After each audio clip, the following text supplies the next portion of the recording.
Hello and welcome back to the Cookie Jar Golf podcast. Thank you for listening to part one. We hope you really enjoyed with Sid Matthew on Bobby Jones. This is the second part of that podcast. We're going to pick up the pod pretty much from where we left off, which for our listeners who recall, that was over in Hoylake where Bobby Jones had just won the Amateur and the Open before he heads back to the US. So we hope you enjoy the second part. We're going to pick it up where we left off. And without further ado, it's over to the pod.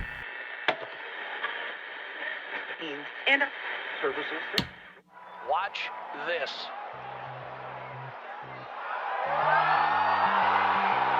No way!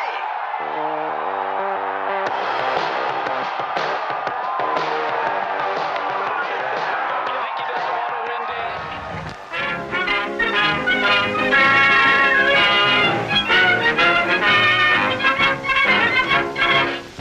Another championship, a British Open championship, is completed. This is the 58th occasion upon which this cup has been played for. I'm most cordially congratulating Mr. Robert T. Jones on having won not only the Amateur Championship at St Andrews, but being here amongst us this evening as winner of the British Open Championship.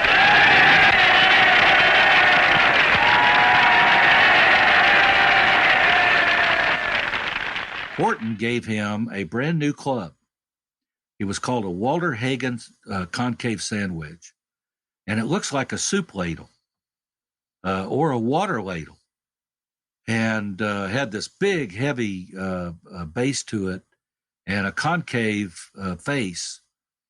And Bob crashed down against the descending slope, picked the ball up, lofted it over the lip of the next edge of the bunker.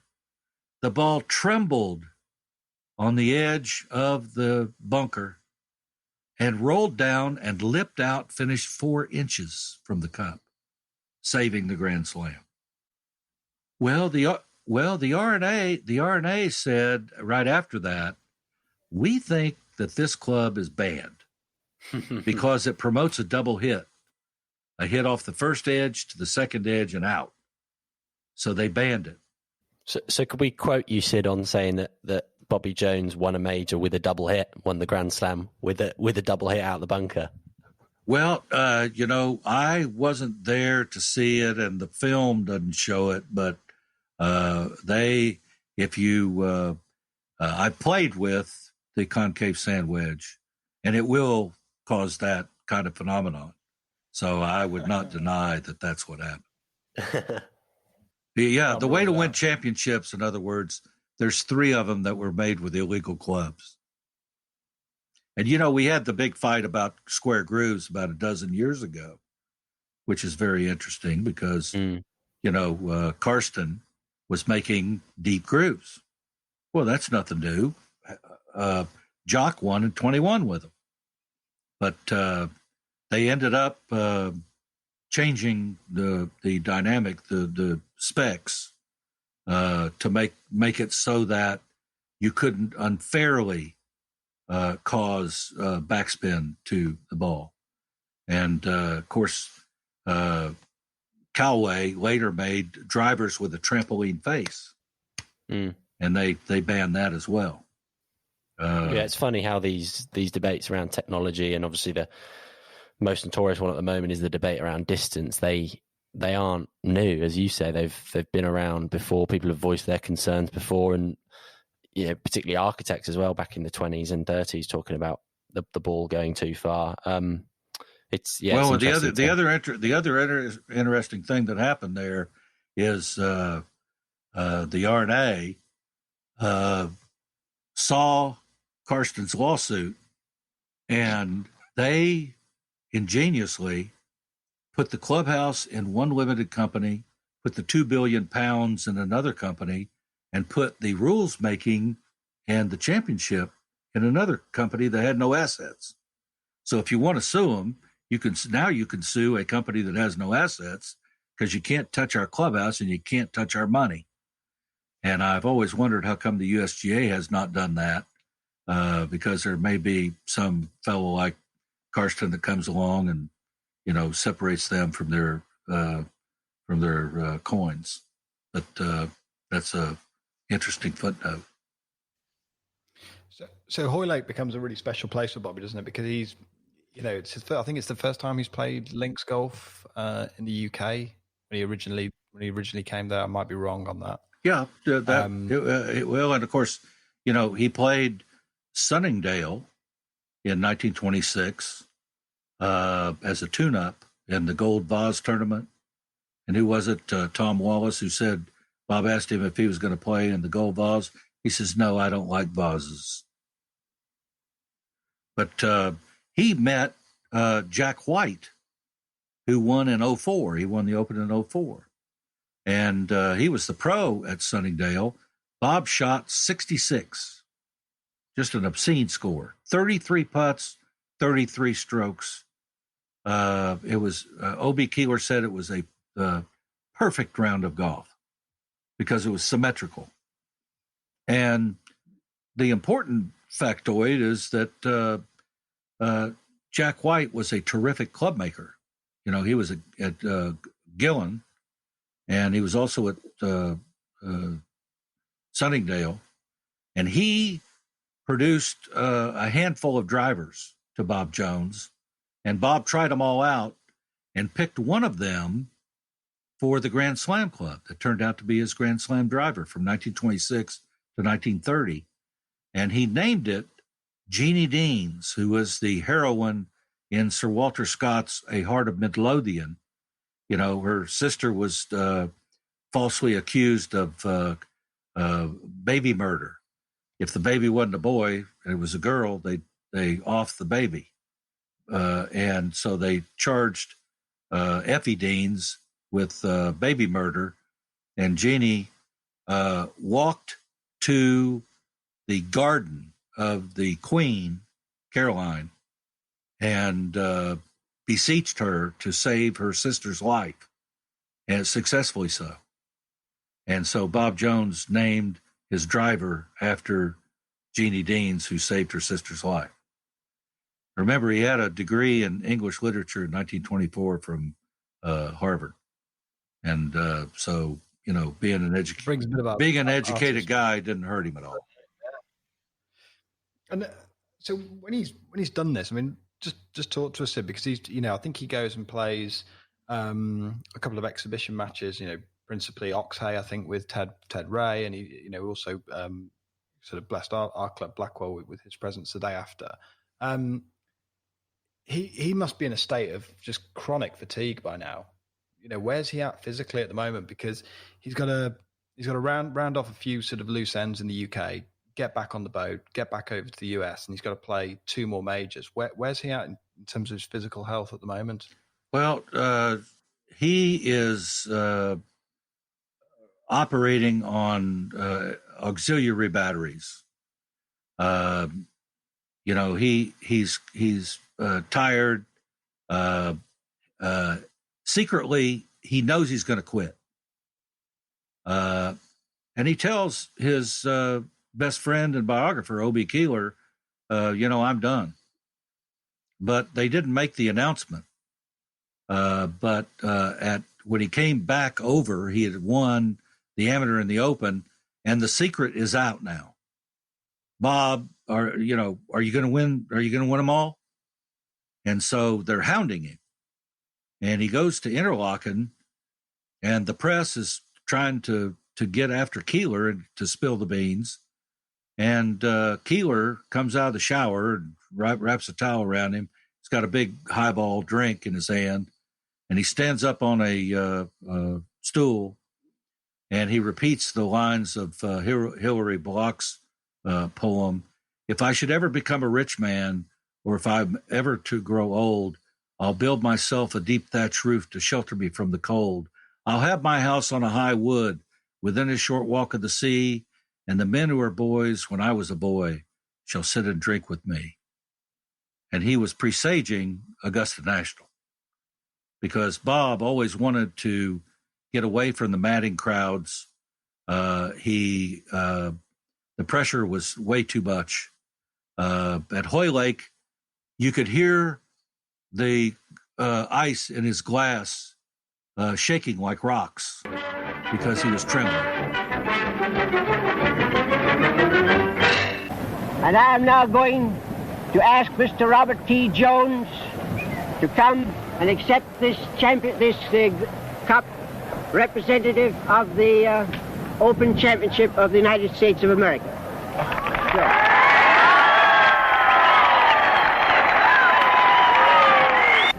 I do want to say just two things. One of them is that I consider myself exceedingly lucky to have won this championship. And the second one is that I want to thank you all for the very considerate way in which you've all behaved this week. I've never played in a place where the galleries were so kind to the player and so anxious to get out of the way. You know how hard it is for you, and we know how hard it is for us. I want to thank you very much. He desperately wanted to quit, but he knew that he had to play, one more match, one more tournament. And of course, that was Merion, which started it all in 1916. And we mentioned earlier, at 14 years old, he was the youngest kid ever to play. So he goes to Merion, and he is swamped. 18,000 people showed up to see him win the Grand Slam. And he said, it's some of the worst golf I ever played. By turns, I was spectacular and a goat. And ultimately, I found a copy of Boy's Life magazine. It was October of 1930. He won the Grand Slam September 27, 1930. So the next month, Boy's Life came out with this edition. And they interviewed 19-year-old Howard Rexford, who was his caddy. So, I'm sitting there and I'm reading this and I'm going, 19 years old, he's still alive. So I get a hold of directory assistants. I call Haverford, PA. Have you got a Howard Rexford at Haverford, PA? No, he's at Ardmore, PA. Here's his number. Next phone call. Could this be Howard Rexford, the caddy of Bobby Jones in 1930? He goes, yeah. I said, well, I'm looking at your picture. He said, they never sent me a copy. I never got to see the article, but I remember the interview. I said, well, I'll be around to see you. I'm coming to see you next week. He had a heart attack. Took me 6 months to get back to Merion. Took him back to Merion with a film crew. Took him to the first tee and lined it up with him holding a bag, standing exactly where he stood in 1930 with Bobby Jones. And he told me the entire story about how they went through, Ross, Sandy, Somerville, Fred, Hoblitzel. Bob mowed them down one at a time. And finally, Jess Sweetser, remember back in 21, Jess beat him 8-7. Jones beat Jess 9-8.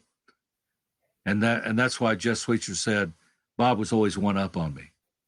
Right? Yeah. But Howard said after we won, he said it was a frenzy.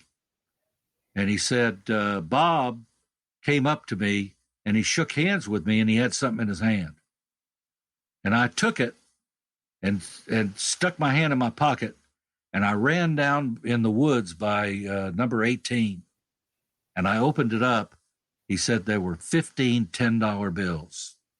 It was $150 in the Depression. Imagine what that was today. Wow. And he said, I was scared to death. Here, I'm going to get robbed. And he said, I took off both my shoes and I put half of it in one shoe, half of it in the other, and went back up for the ceremony. And I said, well, tell me about number 18. And he said, well, we came to number 11 and I knew that we were going to close Eugene Holman's out on this hole. And so I told the other caddy, I got the flag, kid. So Holman's putted up and and Jones made his putt, and I grabbed both of the balls. And he said, and Bob's ball was on my mantle for years. And Howard was a great player himself. He won the club championship at Lanark and I think Philadelphia Country Club. And I said, Howard, it remained there for years. Where is it? He said, well, Sidney, I ran out of golf balls one day. No. No. Sacrilege. No, Howard, just... no.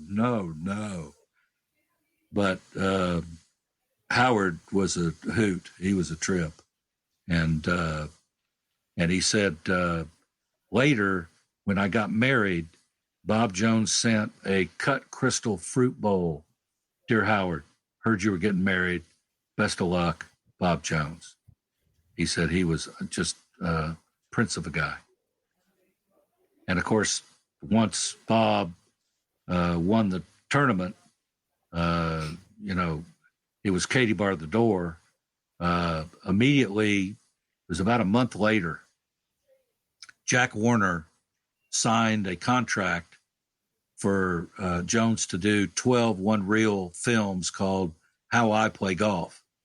He didn't want to say how to play golf because that would be too presumptuous, that he knew everything there was to know about it, and there was only one way to play. What he was trying to do is say, I'll show you what I do, and you do whatever you want to do. So he signed the Warner Brothers deal. He then became vice president of Spalding, and he developed the most technologically advanced golf clubs then known. Imagine, he sighted the center of gravity in the sweet spot of the club, throughout the sweet spot in every club, which had never been done before. Because the Scottish cleek makers would forge each club individually. They didn't have sets. And so they'd hammer them out, and the sweet spot might be in the center of gravity in one club, but it'd be on the toe at another, in the heel on another, and in between. But he wanted the center of gravity to be perfectly sighted. And when you see on his clubs, it has 8 dots right in the center of gravity in the sweet spot of the Crowflight Bobby Jones clubs that you see today. And the other thing is Bryson DeChambeau, I call him DeChambeau because he wears the hat, Bryson has come up with this innovative idea that all his irons are the same length. Well, that was a Bob Jones innovation. Bob Jones did it, paired them. 6 and 7 were the same length. 8 and 9 are the same length. 2 and 3 are the same length. He paired them, but they match. And he learned in 1929 an important lesson, and that was, if somebody stole your golf clubs or they were destroyed or whatever, it was very hard to replace them. You had to do it one at a time and had to do it twice, because there were 2 clubhouse fires at Eastlake. But so what he did in 1929, he went to dinner with Bill Nye, who was the FBI agent in New York, and Grover Wayland, Commissioner of Police of New York. They went to Denny Moore's for dinner, went to Wayland's brownstone to play cards, and Jones's clubs were stolen out of the boot of his car. Well, the 2 cops put the word out to the boys, you better get Jones's clubs back or we're going to crack down on you. They showed up miraculously at a pawn shop 2 days later. So Bob got his clubs back. But he decided, I'll go to Tom Stewart of St. Andrews and have a copy made for insurance. And old Tom Stewart, being a crafty Scot and very good at marketing, started advertising, I'm selling clubs as used by Bobby Jones. Well, Jones had to write him a letter and say, Tom, they kicked Francis Ouimet out of his amateur status for putting Sullivan and Ouimet on golf clubs. You can't be a professional and an amateur. You better get my name off of those clubs. And it was not until maybe 50 or 100 sets got out, and collectors now go for those clubs. Those are extremely valuable. But He then made registered sets of clubs with Spalding so that if your clubs were lost or broken or stolen, you just call up Spalding and John St. Clair would send you a set because he had your specs on file. So he was extremely innovative. And, of course, he then developed Augusta National. He built Augusta National as the world's wonder inland golf club. And then they, and of course, they built it in the height of the Depression. Golf clubs were folding at that time. They weren't building golf clubs, they were folding them. And he was very lucky to have made Augusta survive during those lean times. And then, of course, the Masters followed in 34.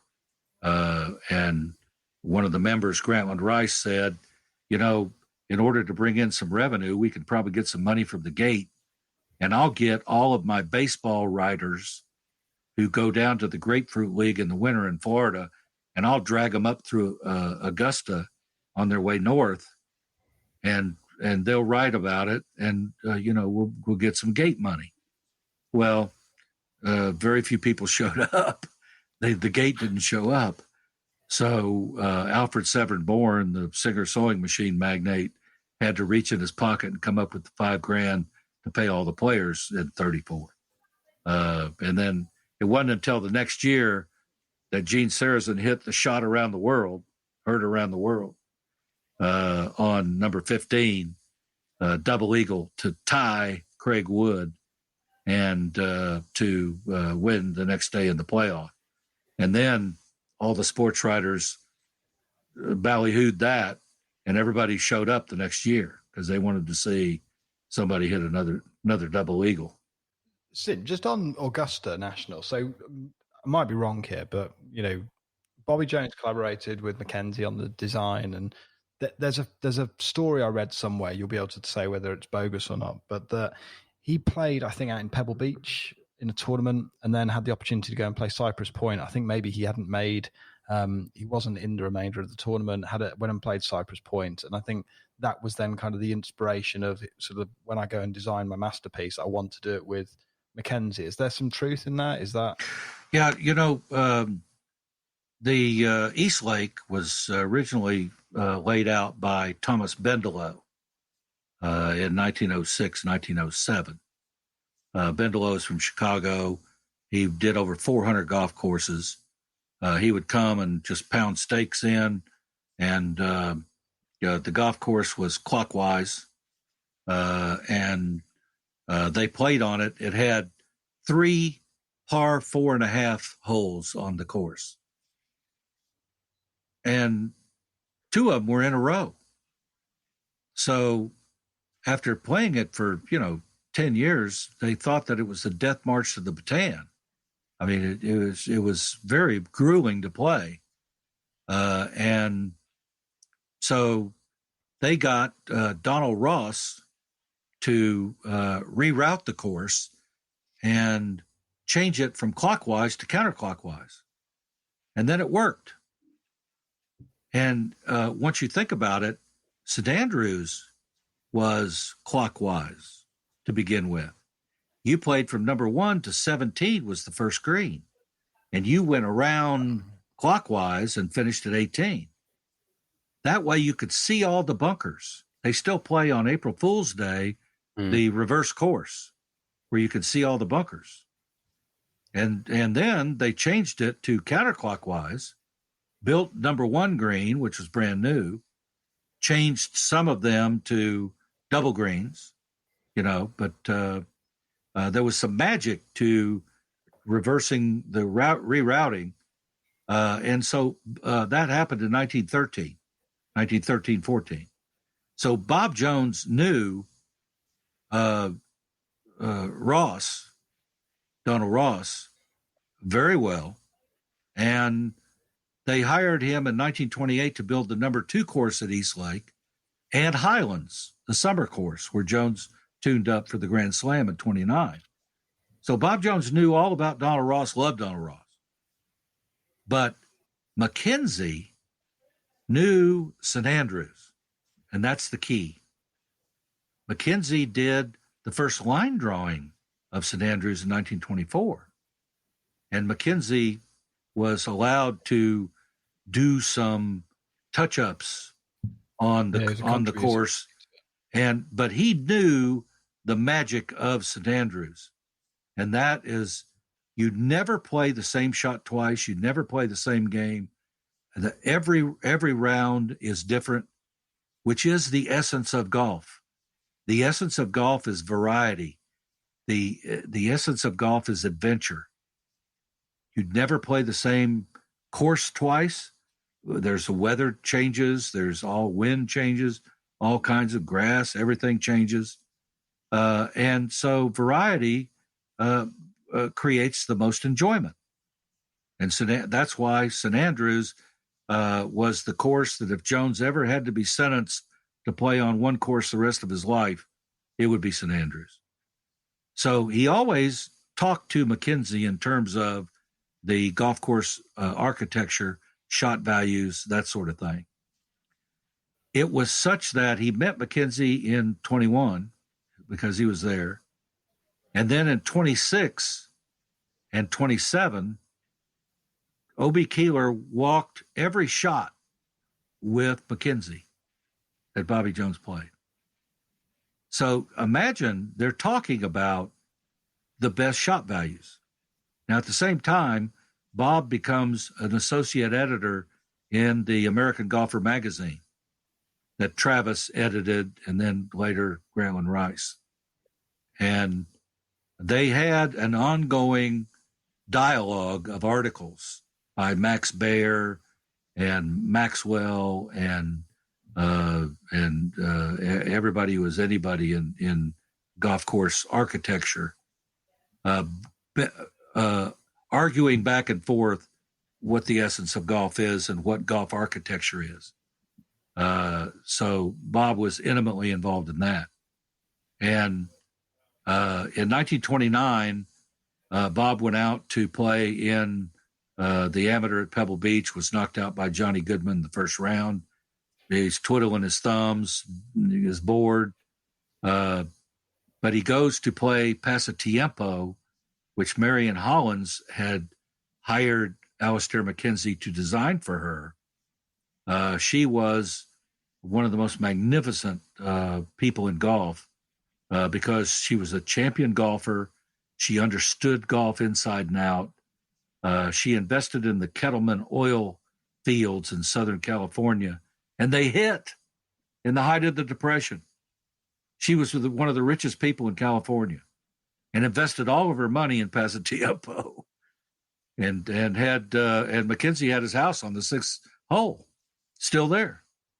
But Bob went to play Cypress Point and saw Mackenzie's work at Cypress Point, played Pasatiempo, and I'm sure that they then resolved that when Bob got ready to build his golf course, Mackenzie was going to be the guy to do it. And that ultimately turned out to be. And, of course, Mackenzie never saw the golf course grassed in. He sent Merion Hollins to do the work for him. You know, he died the next year. So Mackenzie trusted Merion Hollins enough to send her as his emissary to make sure that the work was done the way that Mackenzie wanted it done. And Jones had enough trust in Merion Hollins to have her do that.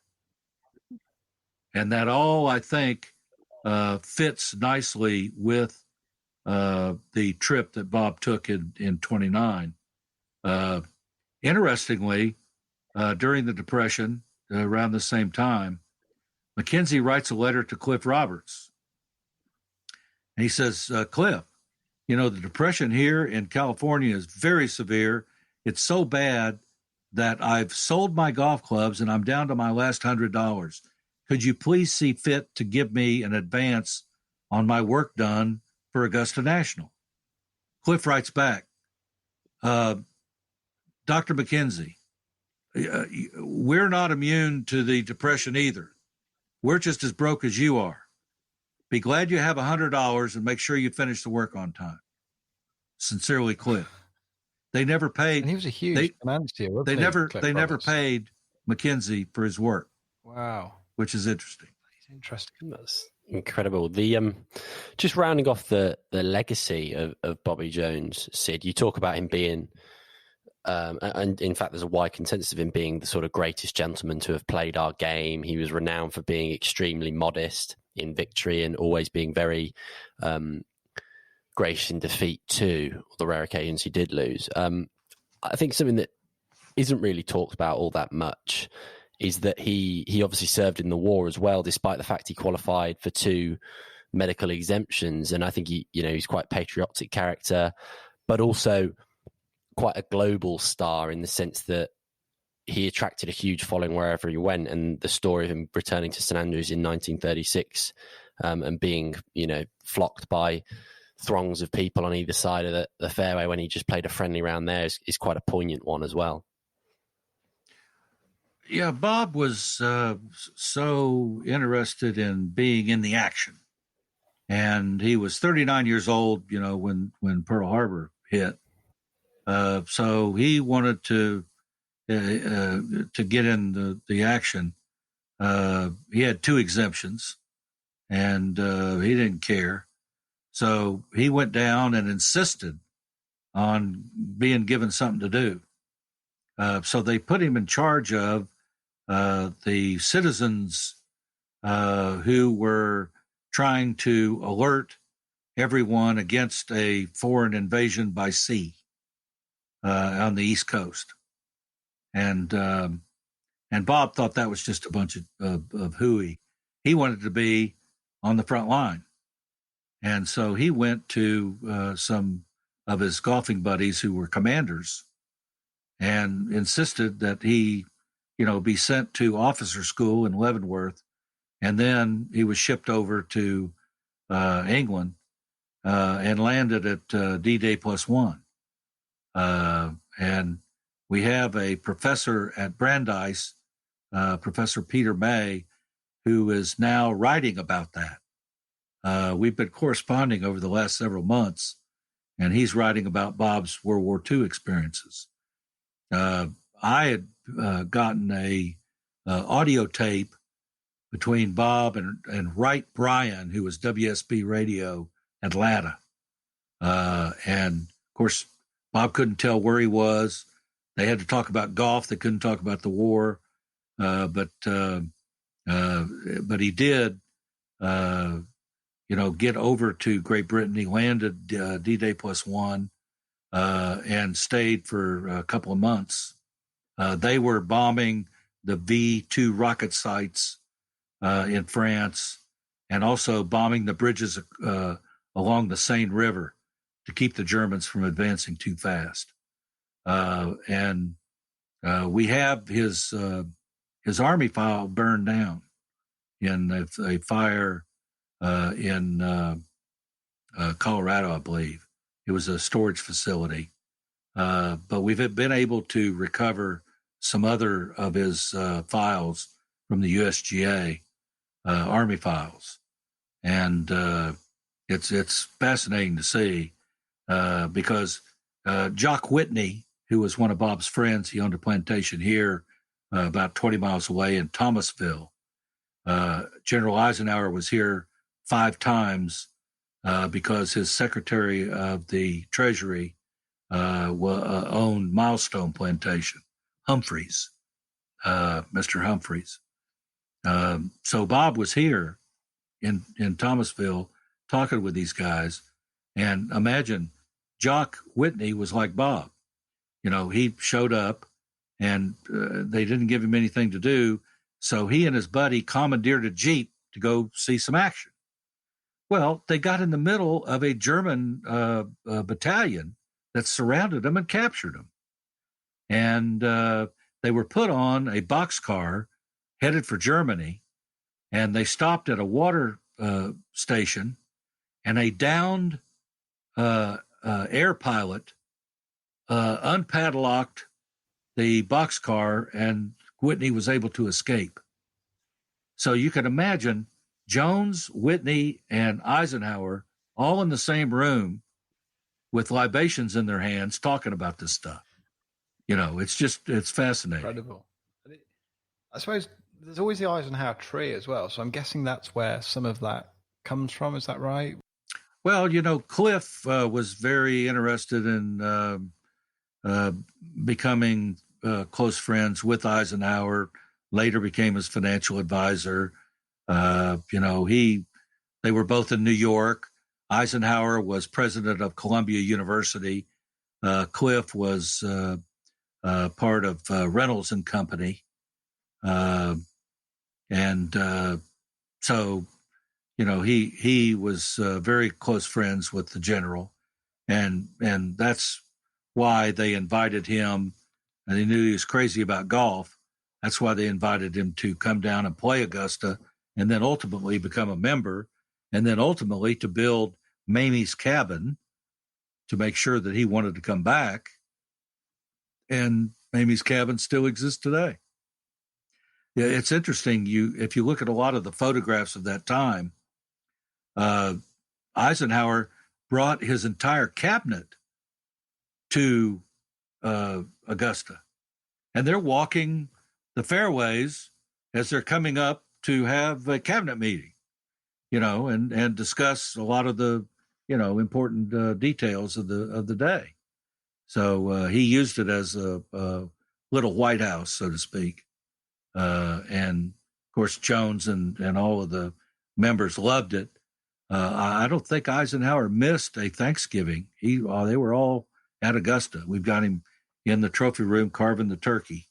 So a lot of good memories there. Superb stories, Sid. Absolutely superb. And I guess kind of mindful of your time as well, and thinking about sort of bringing this pod to a close. In researching this, in doing the light level of research that you probably did in the first month of studying Bobby's career, you kind of stumble upon quite a few quotes. So just sort of putting you on the spot a little bit here, Sid, but of all of Bobby's quotes, which one's kind of your favorite of the things he said over the years? What's the kind of thing that resonates with you the most? Well, no putt is too short to be despised. That would be number one. Yeah, and number two would be a recantation of Federal Reserve Bank Chairman Charlie Black, which is the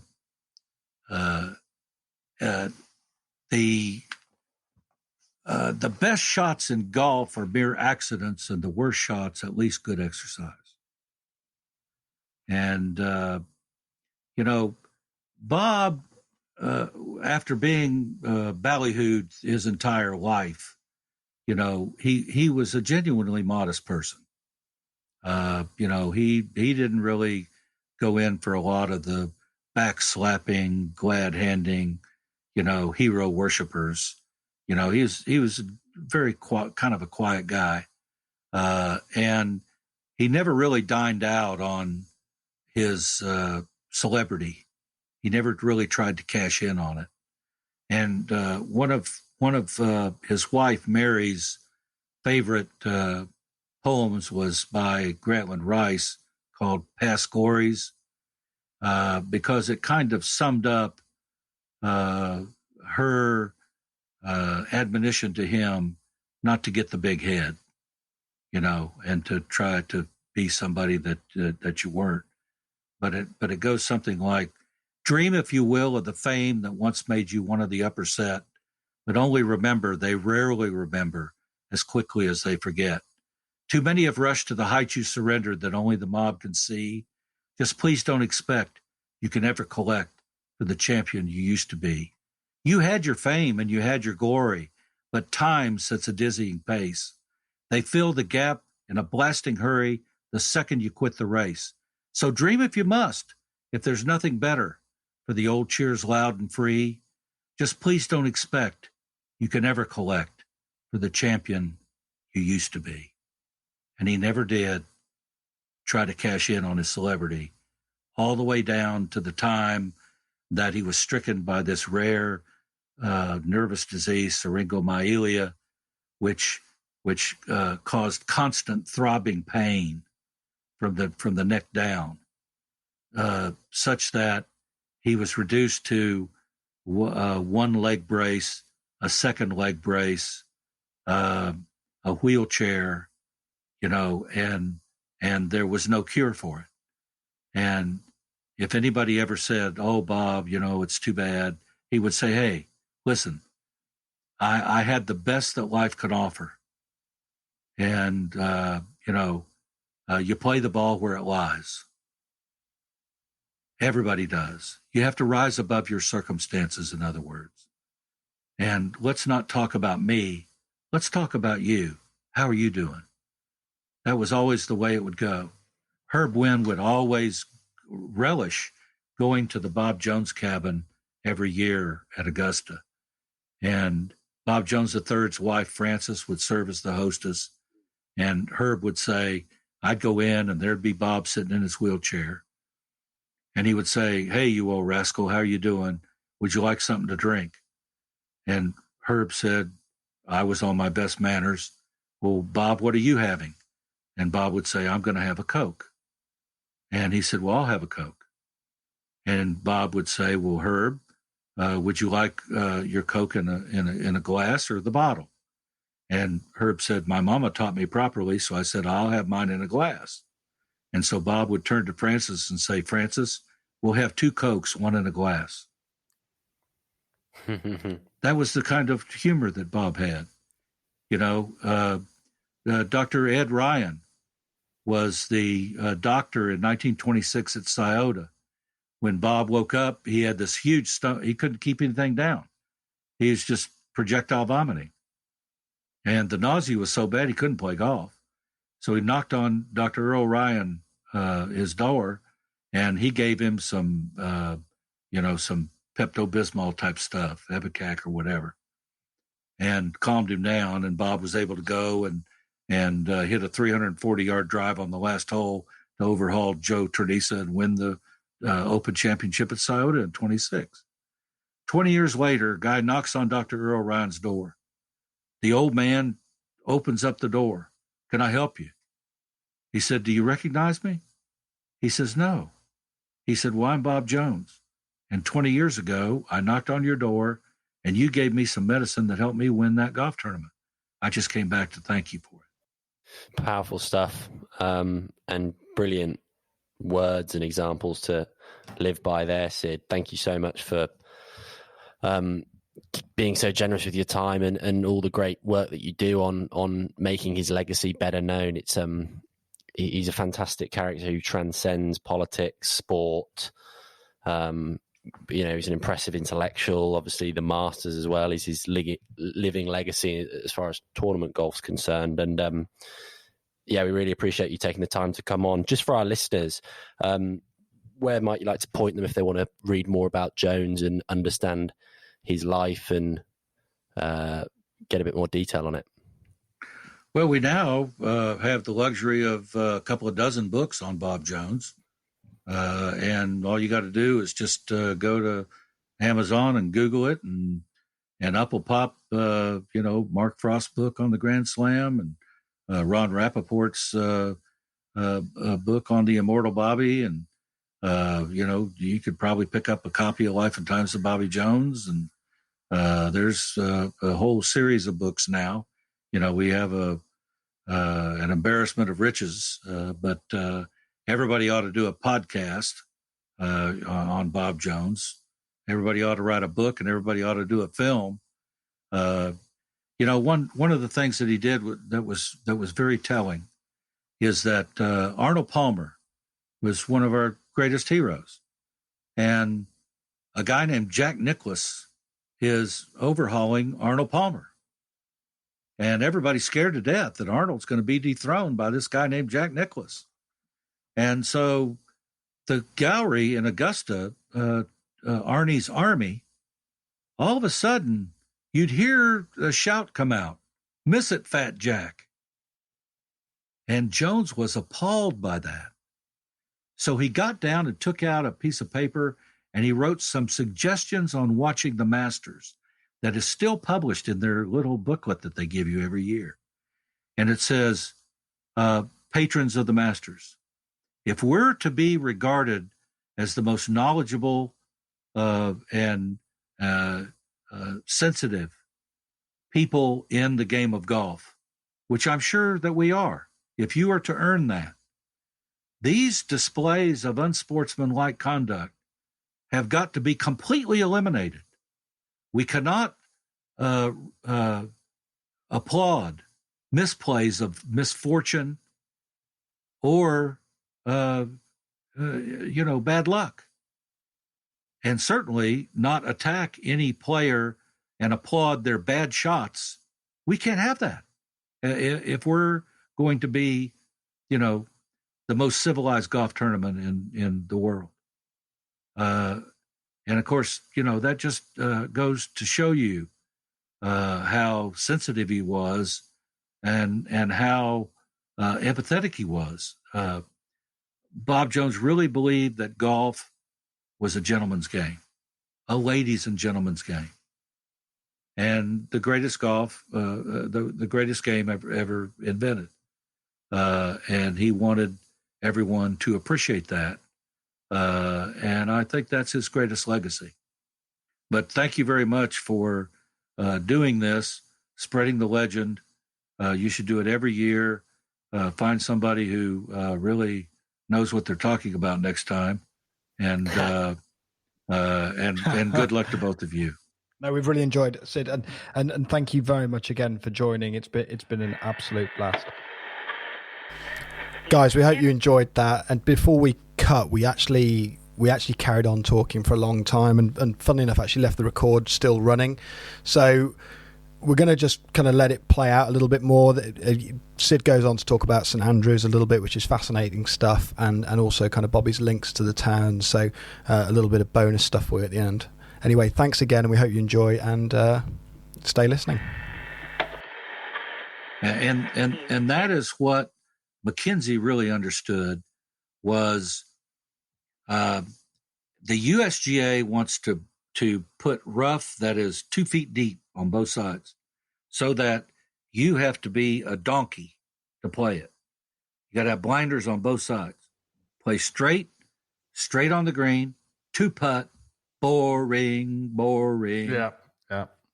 Let everybody spray it. Width and angles. But if you hit it over on 15, like they had the mounds over there at Augusta, now it's Tiger's Woods. Oh no, you don't do that. You let them spray it over there, and then you put a mound right in front of the green. So that if you're on that angle, you got to negotiate that mound. You protect the green with speed and undulation. Yeah, it's just. And that way you promote the variety, which is born of adventure, which is the essence of golf. That's the spirit of St Andrews. Yeah. That's the spirit of St Andrews. United States Golf Association thought it would be a very good thing if they were able to persuade Bob Jones to be the captain of the team. Bob, by this time, had been an invalid for quite a few years, though he never acted as such. He accepted with pleasure. And on the Thursday evening, they were going to have a special meeting honoring Jones there at the largest hall in town.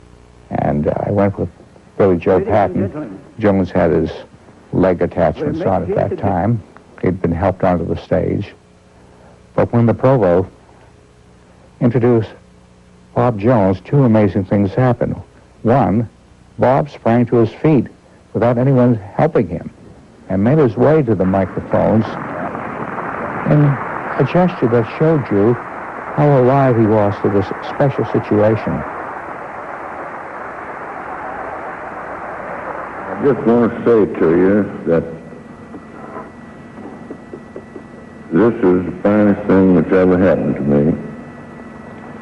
And whereas that little cup was first in my heart, now this will be in my heart.